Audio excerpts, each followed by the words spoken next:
ਕਾਦਾ ਗੇਮ ਵਿੱਚ ਆਇਆ ਗੇਮ ਪੈਣ ਲੱਗ ਪਈ ਸਾਰੀ ਜੁੱਗੀ ਦਿੱਗੀ ਅੱਤ ਨਾਲ ਖੈਣ ਲੱਗ ਪਈ ਲੋਕਾਂ 'ਚ ਸਵਾਲ ਇਹ ਕਿ ਖਾ ਕੇ ਲਿਖਦਾ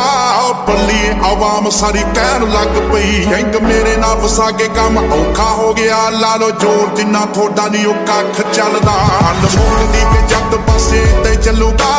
ਜਿੰਨਾ ਚਿਰ ਚੋਪਰ ਦਾ ਲੱਕ ਚੱਲਦਾ ਲਮੋਕ ਦੀ ਕੇ ਜੱਟ ਪਾਸੇ ਤੇ ਚੱਲੂਗਾ